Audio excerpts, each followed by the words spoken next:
When you're arranging the songs for your Sunday morning service, a question that comes up quite a bit is, should we play this just like the original recording, or should we always strive to do something new and fresh in our own creative arrangement? And my answer is that you don't have to play it just like the original recording artist, but there is a lot of benefits to trying to emulate the original recording as close as possible that is going to make your life and the life of the band much easier. Hi, I'm Dave Dolphin at PracticalWorshipBlog.com, sharing ideas, tips, and practical advice for the everyday worship leader. On this channel, we have weekly videos that help you lead a worship band and be a leader of people. So if you haven't already, consider subscribing so you don't miss the next one. As creative people, there's certainly a desire within us to try to approach the songs that we do on Sunday morning with a newness and a freshness that helps us stand apart from the original recording artist. We don't certainly have to do these songs just like the original, but there is a lot of benefit to having the band trying to emulate the original arrangement and the original recording as close as possible. For our music team, I upload an MP3 for each song within the set, and we use that as a reference. And I'm pretty particular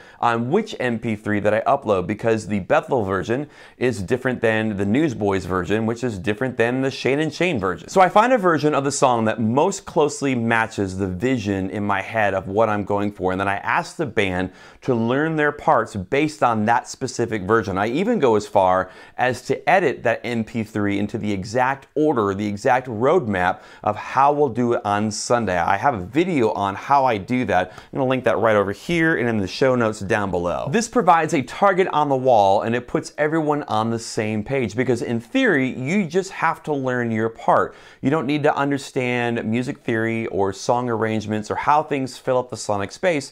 You just have to learn your part. And then when we bring all the instruments together, that collective whole should sound at least somewhat close to the reference MP3. Don't underestimate the power of a good song arrangement, the key of the song, the tempo of a song, the song arrangement, the order of the verses and the choruses, how the instruments come in and out. These are all very important decisions. It's what makes the song work. It's why you were inspired to include the song in your next worship set in the first place. When you play the song just like the recording, you can benefit from someone else's hard work because someone else has thought through all of those important decisions to figure out what makes that song work. And so you and your band can just emulate that and get something up and running pretty quickly and easily. It's like trying to build something out of Legos using the instructions, or at the very least, the picture on the front of the box. If you try to reverse engineer the original recording to the best of your ability, then a lot of those decisions have been made for you. Specifically, when it comes to the arrangement of a song, it helps the band to know what to play. For example,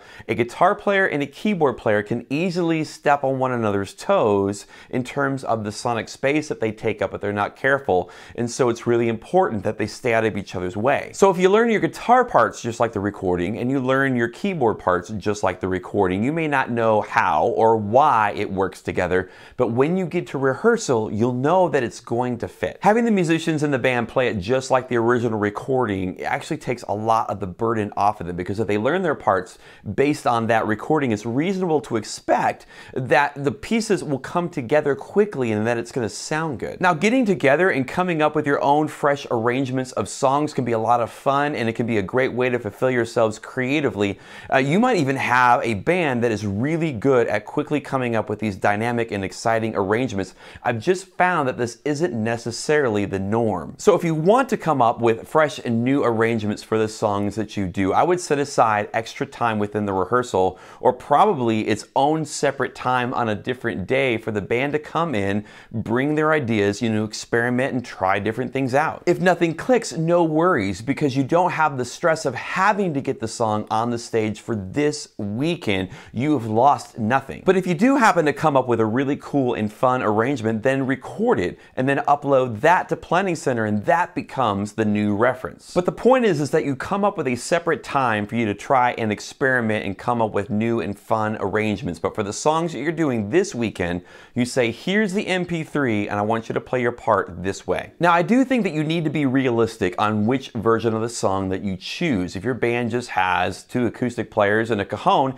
you're probably not going to sound just like the Hillsong Young and Free version. And honestly, the typical worship band that is drums, bass, electric, acoustic, and keys probably isn't going to sound like the studio version that has 4 layers of keyboards and 7 guitar parts. When looking for a reference version, I would try to find a live version and see if that's a better fit than the studio version or the radio version. There's just things that bands can do in the studio with overdubs and unlimited tracks in Pro Tools that are just not realistic for any live band. And never mind that the purpose of a radio version is to try to create an engaging experience for you in the car or on the treadmill, and that may not necessarily translate to a live setting on a Sunday morning. So trying to find that live version might help you find something that better fits the context. And I mentioned Shane & Shane a moment ago. If your band is a bit smaller and leans more acoustic, their Worship Initiative series is a fantastic resource. They have done an amazing job creating fantastic versions of the songs that we do on Sunday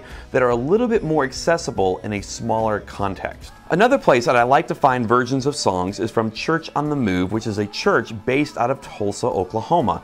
This is a church that is known for its creativity, and they have some fantastic versions of popular songs. My Planning Center library is full of song references from Church on the Move, and I just make it a point to watch their service on Vimeo, and if I find a version of a song that I like, I just record it using Soundflower and Audacity. And for simple and modern versions of hymns, I have to give a shout out to my friend Nathan Drake. He has a whole website and YouTube channel devoted to this with recordings and chord charts and tutorials. I'll put links to all of these resources in the description below. For more videos just like this one, consider subscribing to the channel. That way you're notified when new videos are released. And for more advice from me personally, there's a small little ebook called 20 Things I Wish I Knew 20 Years Ago. It's the advice that I've learned over the last 20 years of doing music ministry, and you can download it right now for free at practicalworshipblog.com.